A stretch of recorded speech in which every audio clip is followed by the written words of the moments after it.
요한복음 20장 1절부터 31절까지의 말씀입니다. 빈 무덤.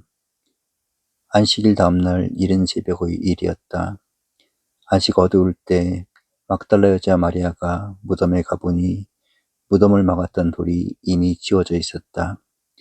그래서 그 여자는 다름질을 하여 시몬 베드로와 예수께서 사랑하시던 다른 제자에게 가서 누군가 주님을 무덤에서 꺼내갔습니다. 어디에다 모셨는지 모르겠습니다. 하고 알려주었다. 이 말을 듣고 베드로와 다른 제자는 곧 떠나 무덤으로 향하였다. 두 사람이 같이 다름질 쳐갔지만 다른 제자가 베드로보다 더 빨리 달려가 먼저 무덤에 다다랐다. 그는 몸을 굽혀 수의가 흩어져 있는 것을 보았으나 안에 들어가지는 않았다. 곧 뒤따라온 시몬 베드로가 무덤 안에 들어가 그도 역시 수의가 흩어져 있는 것을 보았는데 예수의 머리를 싸맸던 수건은 수의와 함께 흩어져 있지 않고 따라 한 곳에 잘 개겨져 있었다. 그제야 무덤에 먼저 다다른 다른 제자도 들어가서 보고 믿었다. 그들은 그때까지도 예수께서 죽었다가 반드시 살아나실 것이라는 성서의 말씀을 깨닫지 못하고 있었던 것이다. 두 제자는 숙소로 다시 돌아갔다. 막달라 여자 마리아에게 나타나신 예수. 한편 무덤 밖에 서서 울고 있던 마리아가 몸을 굽혀 무덤 속을 들여다보니 흰 옷을 입은 두 천사가 앉아 있었다. 한 천사는 예수의 시체를 모셨던 자리 머리맡에 있었고 또 한 천사는 발치에 있었다. 천사들이 마리아에게 왜 울고 있느냐 하고 물었다. 누군가가 제 주님을 꺼내갔습니다. 어디에다 모셨는지 모르겠습니다. 마리아가 이렇게 대답하고 나서 뒤를 돌아다 보았더니 예수께서 거기에 서 계셨다. 그러나 그분이 예수인 줄은 미처 몰랐다. 예수께서 마리아에게 왜 울고 있느냐, 누구를 찾고 있느냐 하고 물으셨다. 마리아는 그분이 동산지기인 줄 알고 여보셔요, 당신이 그분을 옮겨갔거든. 어디에다 모셨는지 알려주셔요. 내가 모셔가겠습니다. 하고 말하였다. 예수께서 마리아야 하고 부르시자 마리아는 예수께 돌아서서 히브리 말로 라보니 하고 불렀다. 이 말은 선생님이요 라는 뜻이다. 예수께서는 마리아에게 내가 아직 아버지께 올라가지 않았으니 나를 붙잡지 말고 어서 내 형제들을 찾아가거라. 그리고 나는 내 아버지이며 너희 아버지 곧 내 하느님이며 너희 하느님이신 분께 올라간다고 전하여라 하고 일러주셨다. 막달라 여자 마리아는 제자들에게 가서 자기가 주님을 만나 뵌 일과 주님께서 자기에게 일러주신 말씀을 전하였다. 제자들에게 나타나신 예수. 안식일 다음날 저녁에 제자들은 유다인들이 무서워서 어떤 집에 모여 문을 모두 닫아 걸고 있었다. 그런데 예수께서 들어오셔서 그들 한가운데 서시며 너희에게 평화가 있기를 하고 인사하셨다. 그리고 나서 당신의 손과 옆구리를 보여주셨다. 제자들은 주님을 뵙고 너무 기뻐서 어쩔 줄을 몰랐다. 예수께서 다시 너희에게 평화가 있기를 내 아버지께서 나를 보내주신 것처럼 나도 너희를 보낸다 하고 말씀하셨다. 이렇게 말씀하신 다음 예수께서는 그들에게 숨을 내쉬시며 말씀을 계속하셨다. 성령을 받아라.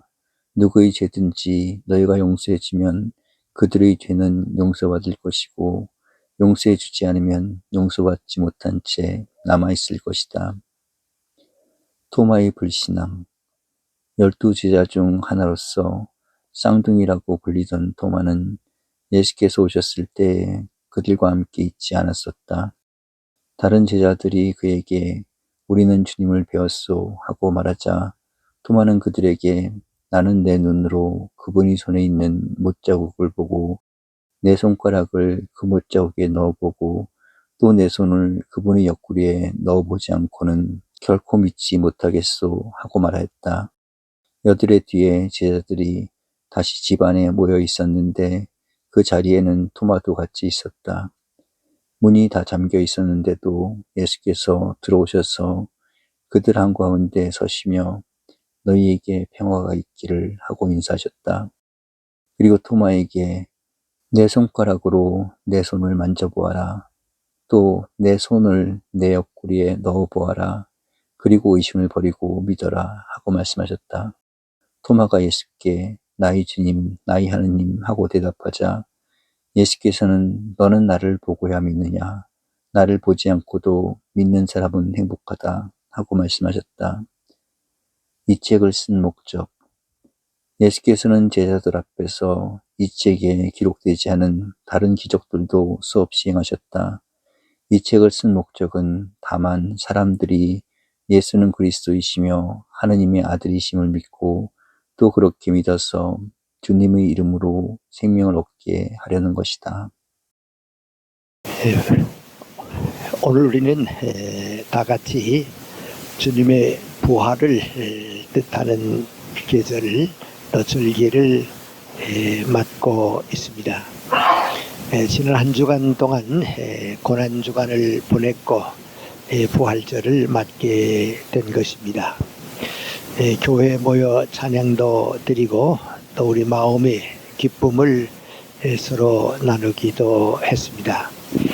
근데 이제 한번 다시 조용히 생각해 보면 예수님의 고난과 부활이 우리에게 어떤 의미를 갖는가, 또 그 의미가 그저 지나가는 것이 아니고 우리들과 우리 역사와 우리 주변에서 어떤 역할을, 어떤 책임을 감당해야 하는가 하는 문제를 묻지 않을 수가 없습니다.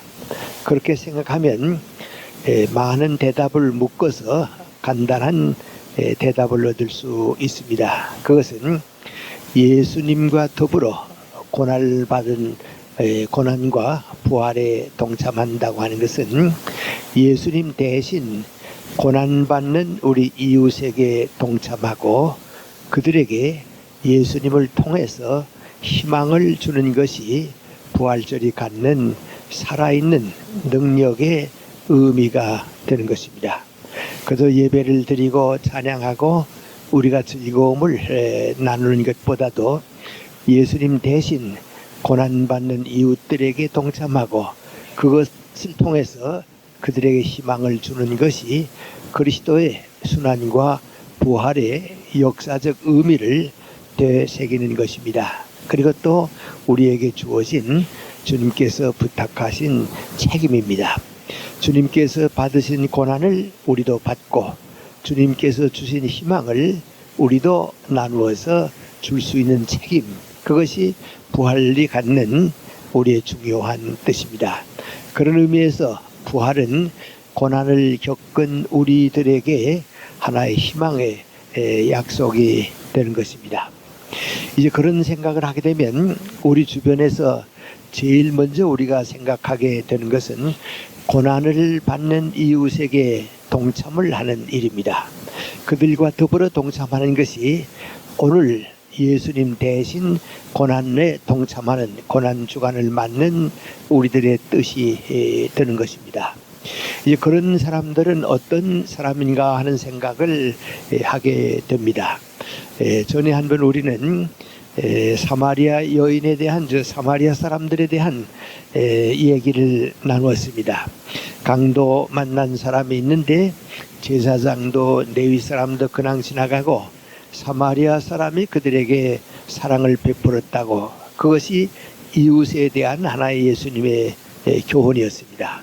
이제 그런 생각을 쭉 배경으로 삼게 되면 고난을 받고 있는 가장 먼저 기초적으로 우리가 동참해야 할 사람들이 어떤 사람인가 하는 것은 쉽게 나타납니다. 흔히 우리가 쓰는 말, 사회적으로 쓰는 말을 찾는다고 하면 인간의 기본적 삶의 조건을 상실한 사람들, 그들에게 동참하는 것이 예수님의 뜻이었습니다. 병든 자들과 더불어 예수님께서 같이 머무셨고, 고통을 겪는 사람들과 더불어 있었고, 가난한 사람들과 더불어 있었고, 진리를 탐구하는 사람들과 더불어 있었던 사실을 보아서 우리가 알 수 있는 일입니다. 그런데 그런 그 어려움을 겪는 우리가 동참해야 할 사람들은 지금도 우리 주변에 많이 있습니다. 예를 들어 말하면 빈곤과 굶주림으로부터 해방을 받아야겠는데, 그 빈곤과 굶주림을 벗어나지 못하는 사람들이 우리 북한에 지금 가득 차 있습니다. 아프리카에도 많이 있고, 동남아시아에도 많이 있고, 인도에도 많이 있습니다.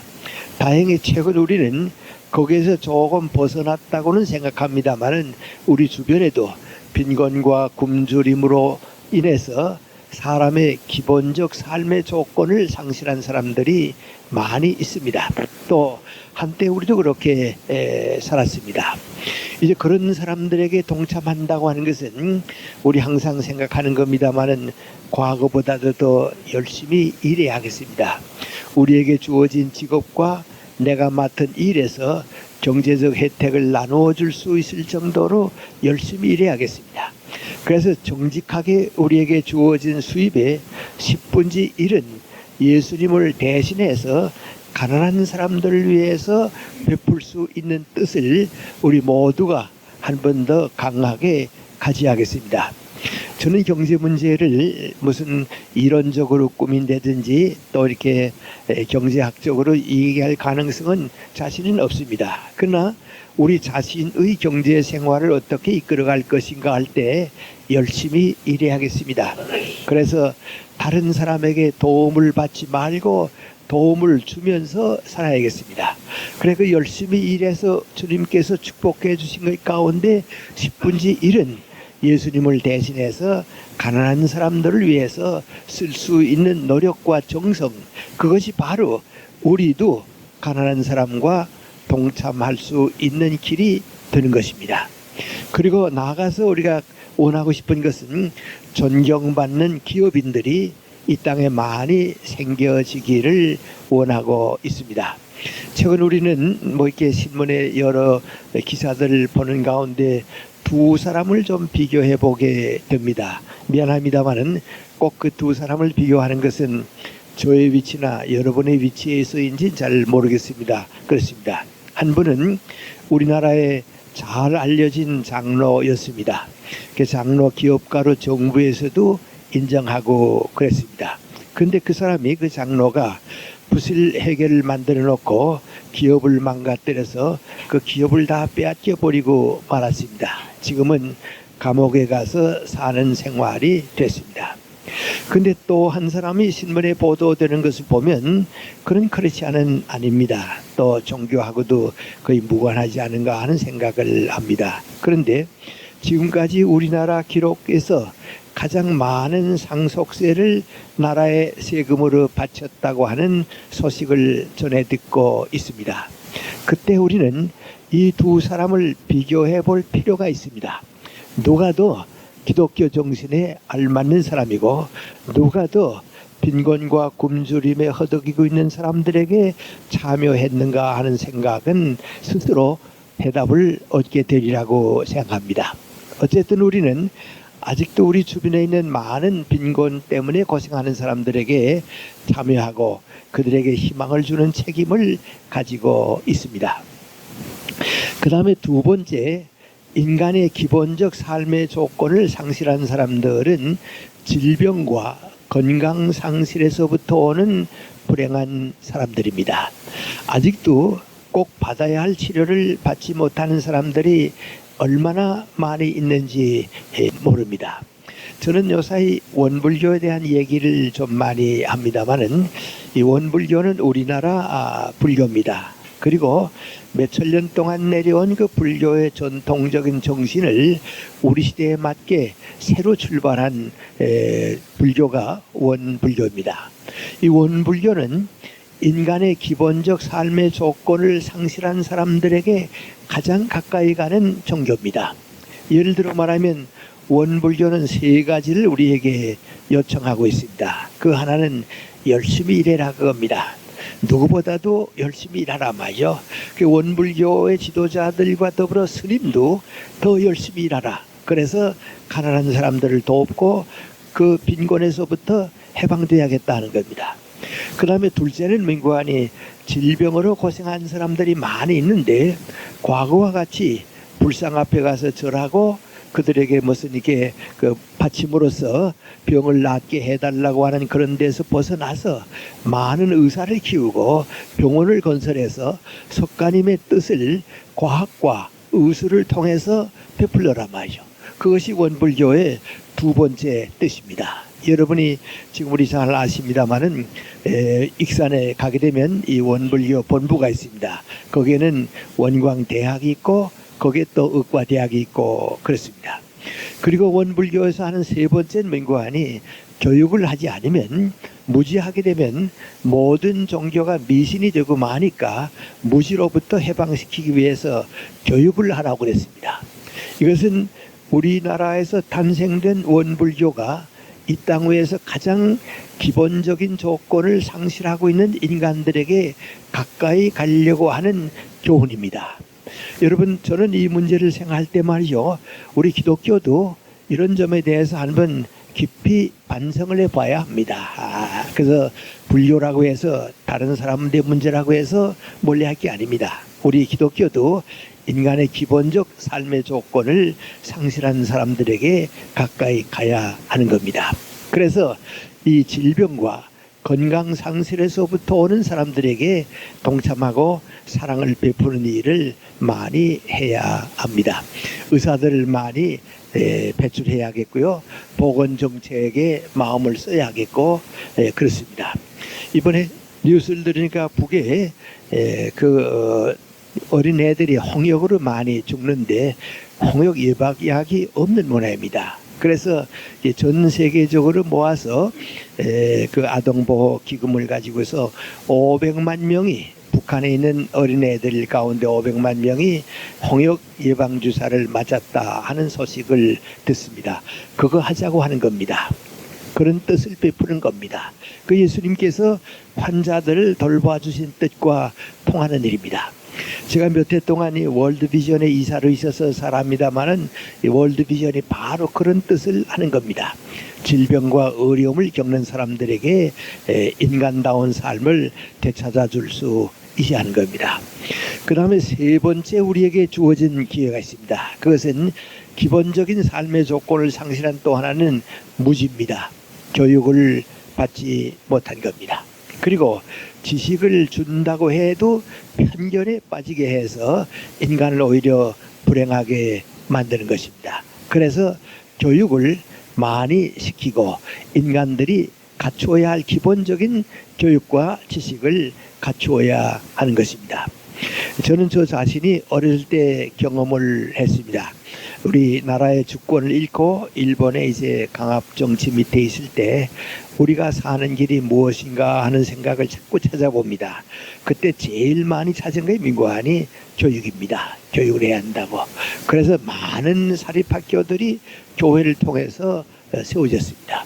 사실 우리나라의 대학의 전신이 되는 교육기관도 전부 기독교가 만들어준 것입니다. 기독교 떠나서 만들어진 건 일본 사람들이 한반도에 하나를 이시하겠다 해서 만든 경성제대하고 그 다음에 인천 김성수 선생이 중심이 돼서 만든 고려대학하고 둘밖에 없습니다. 그 밖에 7개가 전부 우리 교회에서 세운 것입니다. 그리고 우리는 이러한 교육이 보급될 수 있도록 돕고 모든 점에서 교육의 정상화를 위해서 노력하지 않으면 안 됩니다. 아직도 우리 주변에는 꼭 받아야 할 교육을 또 받게 되어 있는 교육을 받지 못한 학생들이 상당히 많이 있습니다. 제가 이제 연세대학교를 정년 퇴직하고도 많이 됐습니다. 그러니까 한 30년 전쯤의 일입니다. 한 학생이 가을 학기를 맞이하게 됐는데 나를 찾아왔습니다. 찾아와서 선생님 저 다음 학기에는 아무래도 휴학을 해야겠습니다. 그런 얘기입니다. 그래서 무슨 사정 있냐 그랬더니 집이 가난해서 등록금을 낼 수가 없는데 등록금을 낸다고 해도 고향이 시골이기 때문에 학교를 계속할 수가 없습니다. 지난 학기는 어떻게 잘 보냈는데 그러냐 그랬더니 지난 학기는 고생스러워도 겨우 보냈습니다. 그런데 정 어렵게 되면 연세대학교 뒷산에 가서 밤에 자주 떼고 그랬는데 이제 추워지기 시작하면 산에서 잘 수도 없고 하숙을 할 수도 없고 어떻게 하든지 휴학을 해야겠습니다. 그만 그 얘기를 듣고 나니까 제가 몹시 마음이 아팠습니다. 그래서 내가 너 교목실에 가게 되면 우리 교목실에서 너와 같은 학생들 위해서 좀 도와주는 면이 있고 그러니까 한번 찾아가 보라고 그랬습니다. 그리고 내가 교목실에 전화를 걸었습니다. 이런 학생이 있는데 좀 찾아갈 테니까 도움을 주었으면 좋겠다고. 그 학생이 교목실에 갔습니다. 그 교목실에서 여러 가지를 생각하다가 너 등록금은 어떻게 되느냐 그랬더니 등록금은 조금만 노력하면 될 수가 있는데 먹고 자는 것이 문제입니다. 그러면 우리 교목실에서 여러 학생들을 각 방엔 주지 못하고 한 방에 여럿이 좀 모여서 자고 먹고 돼 있는데 거기서 먹고 자고 그리고 공부는 학교 도서관에 와서 하면 될 테니까 글로 가봐라 마시오. 그래서 거기에다 갖다가 이제 보내줬습니다. 그리고서는 이제 그 학생이 다음 학기를 또 계속하게 됐습니다. 얼마 있다가 교목실에 가서 목사님을 만났습니다. 그랬더니 그 학생이 와서 그렇게 보내주었는데 그렇게 대모만이냐 하고 이제 학생들하고 그러던 학생인데 저는 공부해야겠다고 아주 열심히 공부하고 있어서 저희도 즐겁습니다. 그런 얘기를 했습니다. 이렇게 아주 작은 도움들을 우리에게 요청하는 이들이 얼마든지 많이 있습니다. 우리가 무슨 부활절 맞이했다고 해서 교회가 즐겁게 잔치하는 것보다도 이렇게 우리의 사랑을 요구하고 있는 사람들에게 기초적인 사랑을 베풀 수 있는 일에 우리도 동참해야 하는 것입니다. 그런데 세계 여러 나라 사람들과 비교해 보게 되면 6.25 때 우리가 그렇게 시작했습니다. 정말 먹을 것이 없고 가난하게 시작했습니다. 그런데 그 6.25 이후에 박 대통령 때 우리가 경제적으로 오늘과 같은 그 발전을 위한 기반을 만들어 주었기 때문에 지금 우리는 이 세 가지 문제에 대해서는 거의 과거와는 다른 위치에 놓여져 있습니다. 그래서 우리가 정말 감사해야 합니다. 저도 박 대통령이 살아있을 때는 무척 그 싫은 소리도 많이 하고 민주주의 아니라고 반대도 많이 했습니다만은 지금 와서 생각해 보면 남을 욕하기는 쉽습니다. 남을 비난하기는 쉽습니다. 그러나 업적을 인정하는 일도 소홀히 해서는 안 됩니다. 오늘 경제가 이만큼 올라갔다고 하는 것은 역시 그래도 박 대통령의 업적입니다. 좀 더 심하게 말하면 지금 박 대통령을 욕하던 많은 사람들이 박 대통령만한 업적을 남겼다고 하게 되면 나라는 더 달라졌을 것입니다. 저는 이건 내가 좀 편견에 빠지지 않는가 싶어서 너무 이렇게 말씀을 드리진 못합니다. 그러나 가장 많은 사람들이 얘기한 데 대해서 다른 생각을 가지고 있는 게 한 가지 있습니다. 그것은 박정희 대통령이 반공 정책을 쓴 길은 옳았습니다. 그것 때문에 독재라는 말도 많이 듣고 반민주적이라고 하는 말도 많이 들었지만은 그때 박 대통령이 반공 정책을 쓰지 않았다고 하게 되면 오늘 경제가 없습니다. 그건 없습니다. 그래서 우리가 인정할 것은 인정해야 합니다. 제주 4.3 사건의 기념을 겪은 지가 며칠 안 돼서 잘 압니다만은 저도 4.3 사건에 대해서 양쪽 해석이 있습니다. 그러나 한 가지 확실한 거 있습니다. 그 민구안이 제주도 4.3 사건에 바로하지 불을 질러 놓은 사람, 제일 처음 그 문제를 꺼낸 사람은 좌익입니다. 그건 거부할 수가 부정할 수가 없습니다. 그 당시 좌익운동이 거기에서 불을 질러 놓지 않았다고 하면 4.3 사건은 저렇게 비극으로 번지지는 않았습니다. 그리고 오늘도 그런 문제는 많이 해결되고 있습니다만은 남아 있습니다. 이번에 미국과의 자유무역 협정이 이루어졌습니다. 그런데 신문 가만 보게 되면 청와대 사람들이 다 놀랬다고 그랬습니다. 왜 놀랬냐 하면 무조건 반대할 줄 알았던 야당이, 한나라당이 더 적극적으로 지지했습니다. 아주 잘했다고 말이죠. 그리고 그 한나라당을 대표하는 사람은 나도 좀 지나친 칭찬 같습니다만을 뭐라 그러는 거 아니, 이건 노무현 대통령의 뚝심이 아니면 못할 뻔했다고 말이죠. 아주 높이 칭찬했습니다. 그리고 또 누가 칭찬했는 거 아니, 박 대통령이 제일 싫어하는 조선일보, 동아일보, 중앙일보가 다 지지하고 나왔습니다. 그러니까 청와대 사람들이 이번 FTA가 결정된 다음에 하는 말이 뭔가 하니, 우리는 욕만 먹는 줄 알았더니 칭찬도 받는다 그랬다고 그럽니다. 그만큼 그 사람들이 어리석었다고 하는 뜻도 있습니다. 우리도 박 대통령과 때도 그랬습니다만 노무현 대통령에 많이 비난했습니다. 그러나 그것은 사랑하기 때문에 비난한 겁니다. 우리 대통령이기 때문에 비난한 것입니다. 그 이번에 한 일은 정말 잘했습니다. 좋은 일을 했습니다. 그건 또 우리가 박수를 보내줄 수 있고 그렇습니다. 그런데 이상한 것은 다 칭찬하고 있는데 아직도 잘못했다고 얘기하는 세력들이 있습니다. 그것은 친북 반미 세력입니다. 아까 4.3 사건에 처음 불씨를 던진 사람들이 그 사람들입니다. 이승만 박사와 박 대통령이 반공운동을 일으킬 때와 같은 생각을 가진 사람들이 다 그런 사람들입니다. 이 사람들은 가진 사람이 못 가진 사람에게 줄 수 있다고 하는 생각은 못하는 사람들입니다. 그러니까 사랑을 거절하는 사람입니다. 그래서 우리는 내 직업을 통해서, 내 매일매일의 생활을 통해서 될 수 있는 대로 가진 자가 되고, 이 가진 것을 주는 책임을 감당하는 것이 우리가 이 사람들에게 동참하는 일입니다. 지금도 FTA를 반대하는 사람들은 생각을 다르게 하고 있습니다. 못 가진 사람들이 가진 사람 것을 빼앗아 가지게 되면 된다고 생각하는데, 그렇게 돼서 부하게 잘 사는 나라는 우리에게 없습니다. 그래서 이러한 인간의 기본적 삶의 조건을 상실한 사람들을 항상 우리 머릿속에 생각하고, 작은 일에도 그 뜻을 가지고 있어서 우리 삶이 이루어지는 것입니다.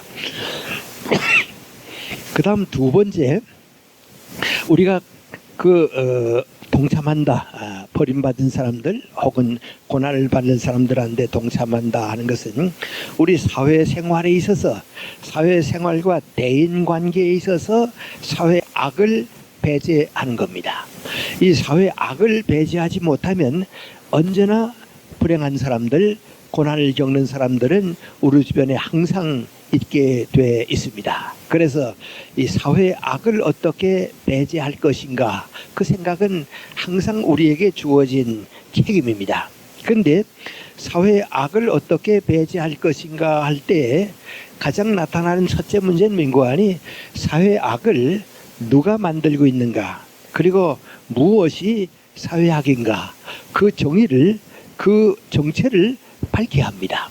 그런데 역사를 통해서 보든지 모든 사회를 통해 볼 때 사회의 악을 만드는 사람들은 누군가, 그렇게 말할 때 종교를 믿는 사람들은 종교를 믿지 않는 사람이다, 그런 생각을 하는데 그건 대단히 잘못된 생각입니다. 오히려 지금은 종교를 믿는 사람들이 그 종교 때문에 사회의 악을 만드는 것을 우리가 더 많이 보고 있습니다. 저보고 얘기하라고 그러면 지금 공공연하게 아주 간판을 내걸고 사회의 악을 만드는 사람들은 잘못된 종교와 공산주의자들입니다. 그건 누가 뭐라고 얘기하든지 아마 옳을 것입니다. 잘못된 종교를 가진 사람들이 지금도 사회의 악을 만들고 있습니다. 그리고 또 가장 종교를 잘 믿는 사람이라고 하는 사람들이 사회의 악을 만들고 있습니다. 미안합니다. 전에 한번 제가 그런 좀 이렇게 우스운 얘기를 한 길이 있습니다. 이건 우리가 자신을 좀 반성하기 위해서, 우리 연세대학교는 기독교 대학이기 때문에 교수들이 자기네끼리 만드는지 뭐 재미있는 얘기가 있습니다. 그래서 그 하나를 소개하는 겁니다. 전에 한번 말씀드렸습니다. 누가 천당을 갔었습니다.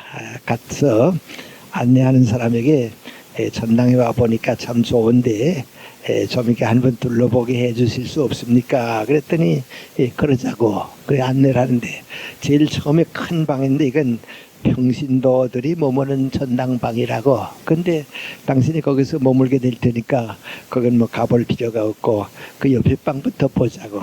그 옆에 방에서 문을 쓱 여니까 이건 장로님들이 와 있는 전당입니다. 그 이 사람이 쓱 돌아보니까 장로님들이 많이 와 있는데 한쪽에는 장로님들이 쭉 줄을 서 가지고 앉아서 조용히 이렇게 기다리고 있고요. 이쪽에 장로님들은 열심히 왔다 갔다 하면서 뛰어다니고 있고 그럽니다. 그래서 이 사람이 안내인에게 물어봤습니다. 저 장로님들은 왜 이렇게 조용히 앉아서 기다리고 있습니까? 그랬더니 저 장로님들은 세상에 일하고 있을 때 너무 바빴다고 교육자도 있고 무슨 정치가도 있고 너무 바빠서 성경 공부를 제대로 못했다고. 그래서 여기 와서라도 성경 공부를 좀 해야겠다 해서 지금 조금 있으면 시간이 되면 바울 사도가 와서 성경을 가르치게 돼 있어서 지금 그렇게 앉아서 기다리고 있다고. 그래서 그럴 것 같다고 그랬습니다.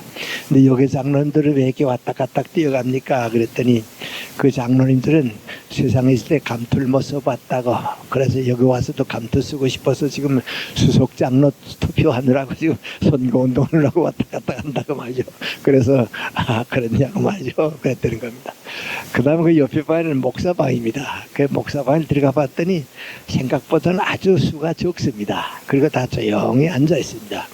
그 목사님 수가 왜 이렇게 적습니까? 그랬더니 목사님은 말을 너무 많이 하고 실천을 못한 사람들이기 때문에 아직 오질 못했다고 말이죠. 사람이 전당에 오려고 하게 되면 말과 실천이 같아야 하는데 말만 자꾸 하고 실천을 못해서. 그리고 여긴 목사님이 가만히 계시는 건 그 말만 많이 한 걸 내가 반성하느라고 지금 가만히 있다고 그랬습니다. 그래서 그랬냐고 알겠다고 그랬습니다. 그 옆에 방에 또 있는데 빗자에 잠겨 있습니다. 여긴 이렇게 문이 왜 잠겨 있습니까? 그랬더니 이건 신학자들을 위해서 준비한 전당인데 신학자들은 그 신학 논리, 교리 싸움 하느라고 오다가 연옥에 들려서 지금도 교리 싸움하고 있다고. 그런데 몇백 년 걸렸는데 구약도 채 안 끝났으니까 신약까지 끝나려면 아주 몇백 년도 걸릴 거라고 말이죠. 그래서 문 잠가 두었다가 그 다음에 올 때 열어주려고 잠그고 있다고 말이죠. 그렇습니다.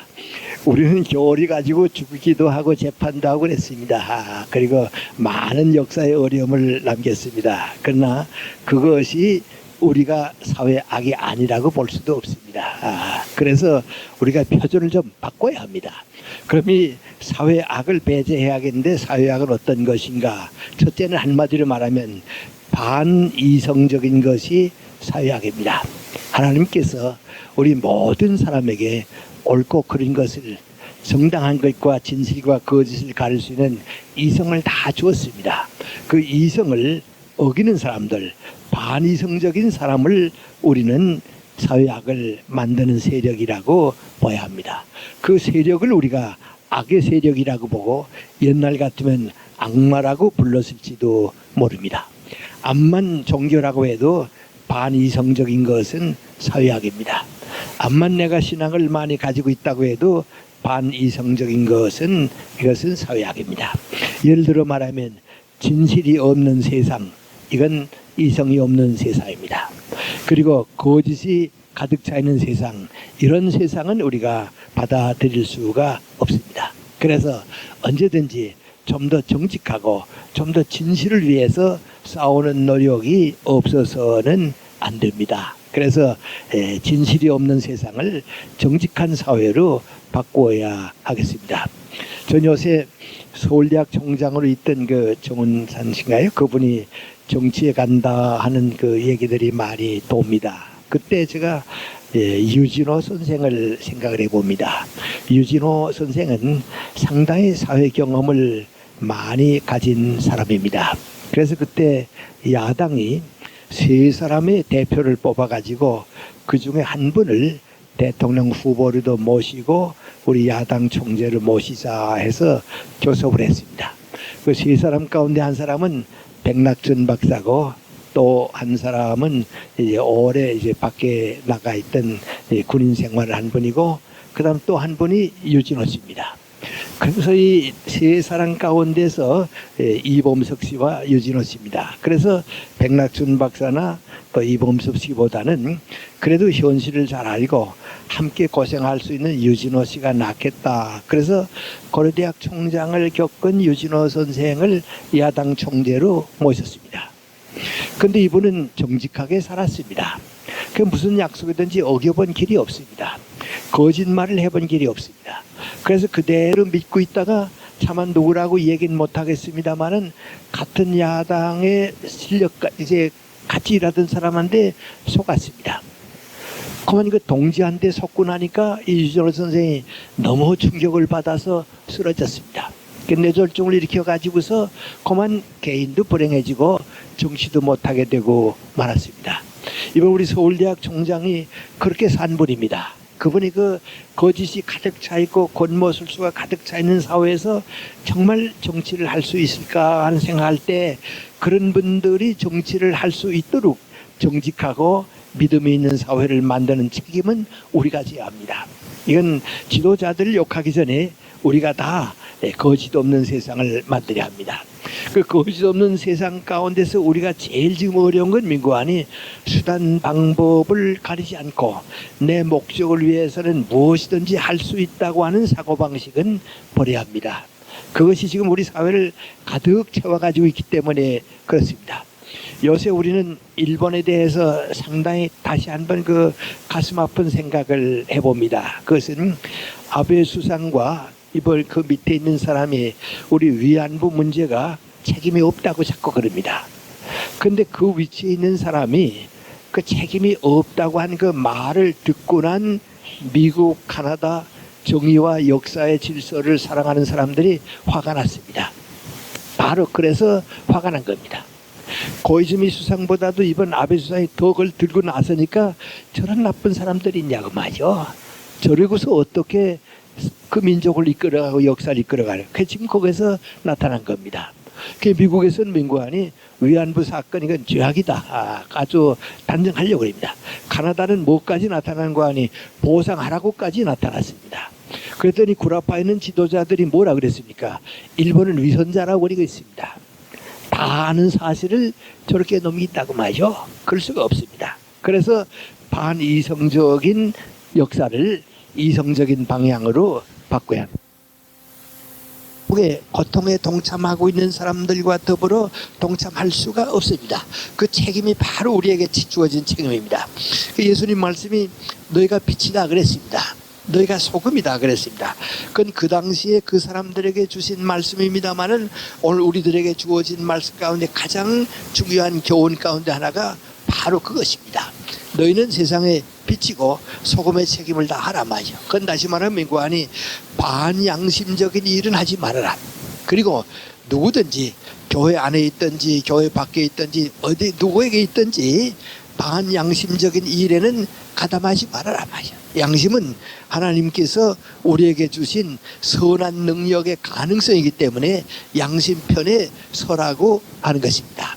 그래서 이런 말씀 우리가 말씀드리긴 대단히 죄송합니다. 그러나 한때는 신문에다 이제 발표가 되고 그래서 다 알고 있는 얘기입니다. 아마 여러분 다 잊어버리셨겠죠.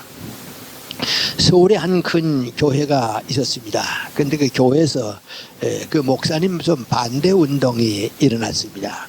그 반대 운동을 하는 사람들이 이제 찬동하는 분과 반대하는 분의 양쪽에 이제 서서 이제 해방이 되고 있는데 이 목사님 배후에서 이제 목사님을 도와주는 사람 가운데 법률 그 개통 사람이 있었습니다.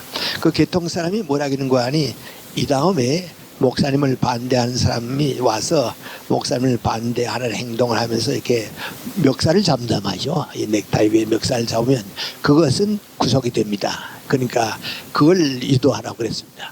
그 목사가 어떻게 했는 거 아니 싸움을 하는 듯이 반대하는 사람이 와서 드는 화가 나니까 목사님이 이제 그 가슴에 넥타이를 잡았습니다. 그 목사님이 그걸 증거로 내세워 가지고서 어떻게 하는 거 아니 그 사람을 구속해서 이제 보냈습니다. 난 그걸 후에 다 나타난 사실입니다. 그거 볼 때 목사님이 그거 알았다고 하더라도 그건 반양심적입니다. 그 사람이 실수를 했다고 해도 그건 안 된다고 얘기하는 게 목사지. 그걸 이용해 가지고서 법을 껴 가지고 구속하는 목사는 그건 반양심적입니다. 그 지금 우리 주변의 정치 세력 가운데 그런 사람들이 상당히 많이 있으니까 걱정입니다. 지금 우리 FTA 문제도 그렇습니다만은 대북 관계가 그렇습니다.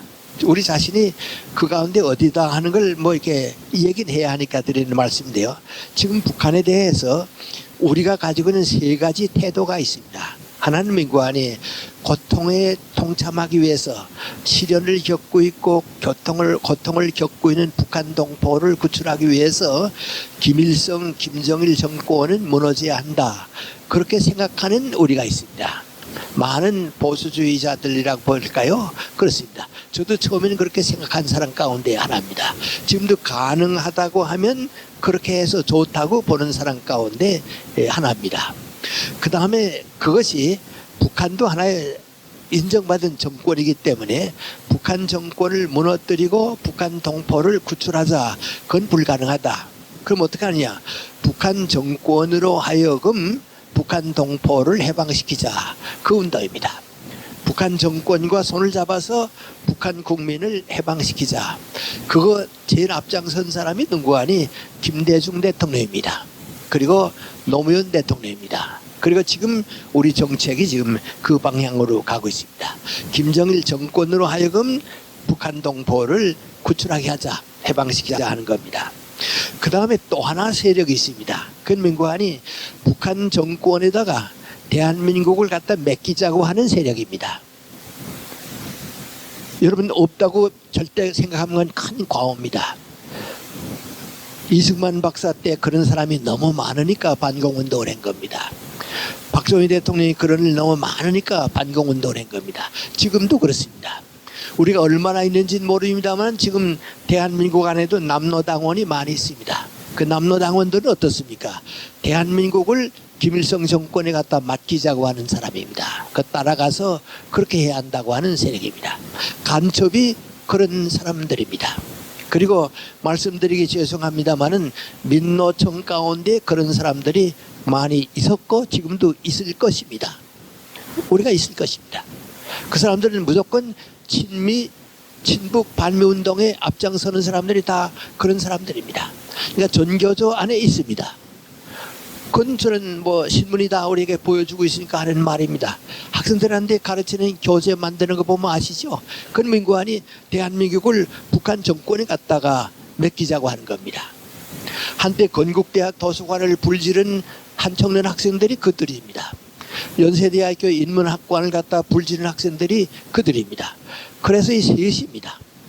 북한 정권을 무너뜨리고 북한 동포를 구출하자고 하는 세력과 북한 정권으로 하여금 북한 동포를 구출하자고 하는 지금 우리가 택하고 있는 길과 또 하나는 무조건 대한민국을 북한 정권에 맡겨서 따라가게 하자고 하는 사람들입니다. 이 사람들은 FTA 문제 같은 거 하게 되면 그건 처음부터 마지막까지 반대입니다. 그건 그들의 노선이 그렇기 때문에 그렇습니다. 근데 이제 이런 문제를 다 안고 있는데 우리가 거기에 대해서 뭔가 그렇지 않다운 판단을 내려야 할 겁니다. 두 가지가 있습니다. 그건 민관이 정치나 사회 문제를 절대로 이기적인 목적에 이용하지 말아라 그겁니다. 정치나 정권이나 정치 모든 문제를 이기적인 목적에 이용하는 사람은 여당에 있든지 야당에 있든지 그걸 인정할 수가 없습니다. 그건 누구도 인정할 수가 없습니다.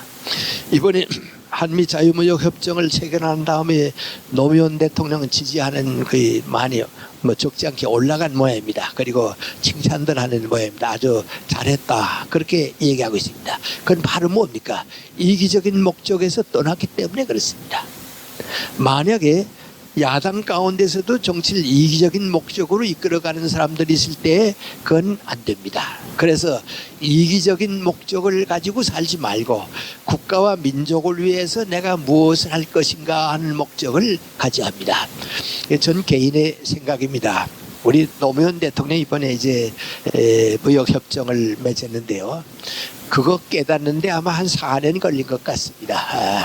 처음에 들어갈 때는 다 그 반대 생각 가지고 들어갔습니다. 그래서 또 만나보고 또 부딪혀보고 또 부딪혀보고 다 부딪혀보고 반미운동도 해보고 뭐 대통령 되자마자 하는 말이 뭡니까? 미국하고도 얼굴 붉히고 할 얘기는 다 해야 한다고. 그건 뭐 있을 수 없는 얘기입니다. 그렇게 시작했습니다. 그래서 4년 다 걸리고 나니까 이게 내가 가졌던 생각이 잘못됐고 보수 진영이라고 생각했던 그 사람들의 생각이 옳았단 말이죠. 이제 미국하고 더 멀어져 가지고서는 우리가 설 자리가 없단 말이죠. 그래서 미국하고 이제 무역협정을 맺고 나니까 한미 동맹도 견고해지게 되고요. 그리고 지금 우리가 탈출구가 생겼습니다. 일본은 우리를 누르고 있고 중국이 우리를 압박하고 있는데 그럼 그 틈바구니에 끼어있는 우리가 어떻게 살 것인가. 미국과의 손을 잡음으로써 우리가 높은 위치를 차지할 수도 있습니다. 그래서 이 FTA 문제는 이제부터의 노력에 따라서 우리 민족의 하나의 큰 문을 연 겁니다. 이기적인 목적을 가지고 해서는 안 됩니다. 그 다음에 둘째로 있는데 보니까 개인이나 사회 문제에 있어서 폭력의 악은 배제해야 하겠습니다. 근데 폭력의 악이라고 하는 그것이 우리나라에서는 지금 이 개인 생활, 사생활에 있어서 너무 걱정스럽습니다. 요새 자꾸 이 뭐 보도가 되니까 그저 마음 아프고 그런 생각 안 했으면 난 그 중고등학교 여학생들이 자기 여자 친구들을 폭력했다고 하는 거 보게 되면요, 저 애들에게는 호기심은 있지만은 죄악의식이 도무지 없어요. 얘들은 학교 다닐 때 뭐 옳고 뭐 그러다고 하는 걸 배워보질 못했어요. 한번 미국에 있는 내 그 광로겸이라고 내 제자 교수가 하는 말입니다. 선생님, 이거 우리 한국 학생들이 여기 와서 많이 공부하는데 한국적 사고방식을 버리질 못한다고 말이죠. 그래서 이게 다 모아가지고서 그래서 막을 수도 없고 참 걱정이라고 그래요. 그래서 이제 뭐 어떤 점이 나타나냐 그랬더니 몇 가지 얘기하는 가운데 하나입니다. 이 광록균 교수가 샌루이스 대학에 이제 공업경영학 교수로 있었는데요. 한 미국 교수가 찾아왔단 말이죠. 찾아오더니 자기가 이거 이런 문제는 어떻게 해결하면 좋냐 말이죠. 그래서 어떻게 됐냐 그랬더니 내 강의 듣는 학생이 시험을 보고 나더니 나한테 양주를 2병 가져왔다고 말이죠. 근데 무슨 목적인지 모르겠다고 말이죠. 양주를 2병 놓고 왔다. 이게 만약에 당신이 내 지도 교수고 내가 당신 밑에서 이제 뭐 이렇게 학점을 따야겠는데 좀 잘 봐주십시오. 그 뜻이 있다면 걘 퇴학이라고. 그 뜻이 있다면 걔 퇴학이라고 말이죠. 그건 당연한 거죠. 그런가 이제 강록 교수가 뭐라 그런 거 아니, 이거 살려줘야겠으니까요. 그게 아니고 한국에서는 이제 공부가 다 끝난다든지 하게 되면 은사에게 감사하는 표시가 있다고. 그동안 수고해 주셔서 감사합니다는 감사의 표시니까 그 감사의 표시지 뭐 학점을 더 도와달라든지 그건 아니라고 말이죠. 감사의 표시라고 그랬더니 그렇게 받아들이면 되냐고. 그렇다고. 그럼 내가 양주 2병 돌려보내고 너희 다음에는 그런 감사는 하지 마라 하면 되겠냐 말이죠. 그렇게 하라고 말이죠. 그래서 이 교수가 어떻게 하는 거 아니, 양주 2병 다시 돌려주면서 말이죠. 너희 다음에 다른 교수한테 이런 게 했다간 퇴학인데 뭐 학교 떠나는데 그 내가 그 친구 교수한테 얘기를 들어보니까 한국의 아름다운 미풍이라고 그래서 용서해 주니까 돌아받으라고 그래서 보냈다고 말이죠. 그런 실수를 한다고 말이죠. 그렇습니다. 근데 이 사람들에겐 뭐인 거 아니, 그 개인의 사생활에서 공사는 철저하게 구별합니다. 그건 뭐 어림이 없습니다. 그건 우리가 모릅니다. 그리고 그 사람들에게 그건 아주 대단히 강합니다. 그리고 나게 되면 말이죠, 이 폭력에 의해서 우리 사회생활이 무너지고 있다 하는 것은 이건 바꿔야 합니다. 일본이 내가 옛날 일본에서 대학 다닐 때 그 야쿠자 문제가 참 컸거든요. 그리고 미국도 알카포네 같은 거 있을 때 여러분이 지금도 여러분 시카고 가보세요. 시카고 가게 되면 그 클락이라고 하는 거리가 있습니다. 클락이라고 하는 거리는 이제 남쪽에서 북쪽으로 쭉 올라가는 거리인데 그건 전부 이탈리아 사람들이 삽니다. 거기 이제 그 갱들이 이제 그 음식이 이제 그런 거 아니에요? 그런데 이제는 거의 없습니다. 일본도 야쿠자 얘기하지만은 이제는 거의 없습니다. 근데 우리는 지금 자꾸 생기고 있습니다. 근데 필리핀 가서도 같은 일 하고요. 괌에 가서도 같은 일 하고요. 미국 가서도 또 같은 일 합니다. 이건 사생활에 있어서 조직 폭력은 없이 하지 않으면 안 됩니다. 그리고 한 국가나 사회가 그 책임을 질 수 있어야 합니다. 저는 소련을 무너뜨린 두 대표적인 사람 가운데 레이건 대통령과 요한 바오로 2세가 있었다 하는 얘기를 하는데요. 나는 그 개인이 아닙니다. 개인이 아니고 그 레이건 대통령으로 하여금 일할 수 있게 해준 아메리카가 아직도 세계 정의의 질서를 지켜보려고 무척 노력하는 나라입니다. 나는 한국 전쟁이 왜 일어났느냐, 그때 내가 겪은 거리가 일어났는데요. 한국 전쟁이 왜 일어났느냐 하는 생각을 그래서 나 나름대로 했습니다. 그러다가 61년에 또 미국 가서 이렇게 쭉 다녀보고서 내가 느낀 거예요. 민구안이 이게 영국이나 독일이나 불란서 같으면 공산군이 서울을 침략해 들어와도 손 안 댔을 거다 말이죠. 왜요? 다 늙은 나라들이거든요. 다 주판 놓고 우리에게 도움이 되느냐 손해가 되느냐 따지지 다 늙은 나라거든요. 근데 미국만은 젊은 나라거든요. 이 젊은 나라고 하는 건 민구안이 정의감이 있거든요. 그 미국의 정의감이 6.25 전쟁을 일으킨 거예요. 나는 6.25 전쟁을 막아준 거예요. 나는 그래서 그 다음부터 생각하는 게 민구안이 아메리카가 제일 좋은 점이 뭐냐, 젊은 나라기 때문에 정의감이 살아있는 나라다 말이죠. 월남 전쟁에서 실패했다고 하더라도 정의감은 살아있었습니다. 그게 귀한 겁니다. 이락의 결과가 어떻게 되냐는 거 얼마 후에 나타나겠습니다만은 그래도 정의감은 살아있습니다. 그 정의감하고 바오로 2세의 사랑의 질서를 지키려고 하는 노력이 악의 폭력의 세계를 막은 겁니다. 만약에 여러분, 이건 제가 그래서 가사입니다만 생각해 보세요. 만약에 미국의 세력이 소련의 공산주의를 냉전 시대를 통해서 막지 못했다 하게 되면 세계가 어떻게 됐을 것 같습니까? 지금 우리 어떻게 살 것 같습니까? 우리 지금 북한하고 마찬가지 됐습니다. 자유 다 빼앗기고요. 갈 데 없고요. 북한하고 마찬가지 됐습니다. 그거 막아준 게 미국입니다. 그 미국은 그래도 정의를 지키려고 하는 노력이 있었습니다. 그 사람들은 자기 국민이 아깝지 않은 줄 아십니까? 나도 미국 가서 61년에 가서 하버드 대학에서 머무는데요. 체플에 갑니다. 그 옆에 들어가게 되면 한편 쪽에 이렇게 쭉 기록이 되어 있는데요.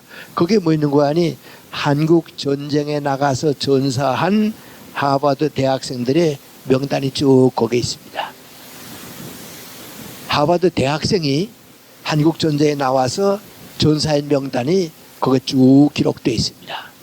그게 민구안이 후배 학생들에게 정의를 위해서 희생할 수도 있는 뜻을 가져갑니다. 그것이 아메리카가 오늘과 같은 축복받은 나라가 된 것입니다. 어느 정도가 아닙니다. 나는 아메리카는 축복받은 나라입니다. 왜요? 흑인들 가운데 미국만큼 흑인들이 대우받고 사는 나라는 세계 어디에도 없습니다. 그 흑인은 고난 입는 사람들입니다. 억눌린 사람입니다. 버림받은 사람들입니다. 근데 세계 어디 가도 흑인들만큼 미국 가서 대우받는 나라는 없습니다. 그게 바로 축복받은 나라입니다. 우리는 자꾸 이런 면 저런 면 좋은 점 나쁜 면을 가리지 않는데 그렇습니다. 그래서 이렇게 개인적으로 사회적으로 고난을 겪고 있는, 버림받고 있는 사람에게 우리 일상생활, 직업을 통해서든지 개인 생활을 통해서든지 그들에게 동참해야 합니다. 그 고난에 동참해야 합니다. 그것이 고난주간입니다. 그리고 이제 그런 동참한 거기에 주님께서 부활하심으로써 우리 개인과 역사의 희망을 약속해 주신 것입니다. 이 희망은 둘로 나타납니다. 하나는 모든 인간이 그리스도를 받아들임으로써 삶의 의미를 긍정하게 되는 겁니다. 전 요새 이따만큼 들렀다가 참 그래, 이것이 모든 사람들의 신앙의 출발인데 하는 겁니다. 교육도 많이 받지 않은 사람입니다. 사업도 잘 되지 않아서 고생 많이 하는 사람입니다. 가족 가운데 환자가 있어서 고통을 많이 겪는 사람이 크리스찬이 됐습니다. 어떻게 우연하게 크리스찬이 됐습니다. 그래서 지금은 매일 교회 새벽기도 나가기 위해서 집 주소까지도 바꾸고 새벽기도 나가고 그랬는데 여전히 잠깐 만났습니다. 만났더니 아주 무슨 얘기하다가 민구하니 선생님 저는 아무것도 모르고 신앙생활을 그래서 시작했는데요. 믿고 나니까 뭐가 달라졌어요 그래요. 뭐 달라졌냐 그랬더니 생의 순위가 달라졌다고 그래요. 제일 처음에는 장사 잘 되는 게 첫째고 돈 버는 게 둘째고 셋째는 뭐고 그것밖에 없었는데 이제 크리스찬이 되고 나니까 하나님이 첫째고 말이죠. 하나님이 첫째고 사업이 성공한다 못한다 하는 건 그 다음이고 또 내가 행복하다 즐겁다는 건 세 번째라고 말이죠. 바로 그 변화입니다. 그 인생을 긍정으로 이끄는 겁니다. 그런 사람들에게 회의주의자가 없습니다. 그런 사람들에게 철학자들이 말하는 불안과 공포가 없습니다. 그들에게 절망이 없습니다. 그래서 우리가 부활에 동참한다 하는 것은 고난을 통해서 내가 겪고 있던 모든 인생의 어려운 문제들을 극복하고 내 생의 의미를 긍정하는 겁니다. 그리고 생각해 보면 내가 어렸을 때 그리스도를 믿기 시작했다고 하는 건 그때부터 내 인생이 긍정된 겁니다. 부정이 없습니다. 이제부터는 주님께서 나와 더불어 하신다고 하는 긍정입니다. 이제 그것이 사회의 지도자가 되고 역사의 길을 이끌어가게 될 때에는 역사에 대한 희망입니다. 그것은 성령께서 우리 모두와 더불어 함께 계심으로써 역사에 대한 희망을 우리에게 주는 것입니다. 그래서 우리 크리스천들은 민족 속에 있어서 민족 역사의 희망을 가지고 살아야 합니다. 그리고 우리는 세계 역사가 어떻게 고통을 겪고 어려움을 겪더라도 거기에서 성령과 더불어 주시는 희망을 가지고 살게 되는 겁니다. 이 일이 너무 중하고 어렵기 때문에 예수님께서도 뭐라고 약속하셨습니까? 내가 간 다음에 성령께서 너희와 더불어 계심으로써 이 뜻이 이루어질 것이라고 하는 약속을 우리에게 주신 겁니다. 오늘 성경 말씀 가운데 재미있는 얘기가 하나 있습니다. 처음에 예수님께서 제자들에게 나타날 때 도마는 거기에 없었습니다. 그 다음에 도마가 다시 만났을 때 뭐라고 얘기했는가 하니 우리는 부활하신 예수님을 만났다 그랬더니 도마가 그런 어리석은 얘기 어디 있냐고 말이죠. 그런 뭐 얼토당토한 얘기 어디 있냐고. 난 못 믿는다고 그랬습니다. 난 못 믿는다고. 나는 예수님의 손을 직접 만져보고 그 옆구리에도 손을 대보고 그거 내가 만져보지 않고는 난 못 믿는다고 그랬습니다. 그리고 도마도 있을 때 예수님께서 다시 나타났습니다. 그래서 도마 보고서 내 손을 만져보라고 내 옆구리를 만져보라고. 그때 도마가 뭐라 그럽니까? 신앙 고백을 합니다. 저는 하나님이시고 제가 믿습니다 하고 신앙 고백을 합니다. 세상 사람들은 우리 크리스천들에게 하는 말이 있습니다. 우리에게 보여달라고 그럽니다. 목사 보고도 우리에게 보여달라. 신부 보고도 우리에게 보여달라 말이죠. 너희 크리스천들 믿는다고 하는데 우리들로 하여금 믿기 위해서 보여달라 말이죠. 왜? 예수님의 못자국, 예수님의 순환, 예수님의 어려움, 예수님의 삶을 내가 좀 보여다고 말이죠. 그럼 우리가 따르겠다 말이죠. 우리가 믿겠다 그랬습니다. 그래서 이 고난에 동참함으로써 희망의 약속을 받고 실천하는 우리의 삶을 우리가 우리 주변 우리 친구들에게 같은 직장에서 모든 사람들에게 보여줄 수 있어야 합니다. 그것이 부활이 우리에게 주시는 뜻이고 예수님께서 우리에게 원하시는 기대입니다. 오늘 이 교회에서 찬양도 하고 모든 즐거운 행사를 보냈습니다마는 우리는 조용히 주님께서 버림받은 사람들의 고통에 동참했듯이 우리도 거기에 동참하겠습니다. 그리고 주님께서 부활하신 약속을 그들과 더불어 우리에게 희망으로 보답해 주실 줄을 믿습니다. 또 그리고 우리는 그것을 세상 사람들에게 보여주겠습니다. 주님 저희들과 부활하신 뜻을 가지시고 함께 영원한 삶에 동참해 주시기를 기도드립니다 하는 우리 마음의 결정과 선택을 내리는 것이 우리 부활을 받는 우리들의 뜻이 되어야 하겠습니다. 기도드리겠습니다. 항상 저희들은 내가 편하기를 원했습니다. 고통은 다른 사람들이 겪고 나는 즐겁고 만족하게 사는 것이 주님께서 주시는 축복인 것으로 잘못 생각했습니다. 주님께서는 우리들과 다른 생각, 반대되는 생각을 가지고 세상에 오셔서 병든 사람들, 가난한 사람들, 진리를 깨닫지 못하는 사람들에게 주시기 위해서 그들의 빈자리, 그들의 어려운 자리, 그들의 고통스러운 자리에 동참하셨습니다. 저희들도 이제 다시 한번 주님의 뜻을 받아서 그들과 동참해야 하겠습니다. 그리고 주님과 더불어 고난의 길을 택하고 우리 마음의 십자가를 져야 하겠습니다. 그리고 나를 위한 생각, 나 중심의 생각이 다 끝나고 부활을 맞이할 때 성령과 더불어 주님께서 저희들에게 오시기로 약속해 주신 뜻을 이루어 주시기 바랍니다. 이제는 우리 친구들이, 같은 직장에 있는 사람들이, 우리를 대하는 모든 사람들이 당신네들을 보고 당신네들의 삶을 본받아서 우리도 예수님을 따라가겠다고 하는 증거를 보여줄 수 있는 저희들이 되게 해 주시옵소서. 성령의 이끄심을 받은 제자들이 그 책임을 감당했듯이 주님의 능력을 받아서 사는 저희들이 그 책임을 감당할 수 있도록 지극히 부족하고 어리석은 저희들입니다. 그래도 주님 우리들과 함께 하셔서 하늘나라를 이루어 주시고 우리에게 평안과 감격과 감사의 생애가 계속될 수 있도록 도와 주시옵소서. 예수님의 이름 받들어 기도 올리옵나이다. 아멘.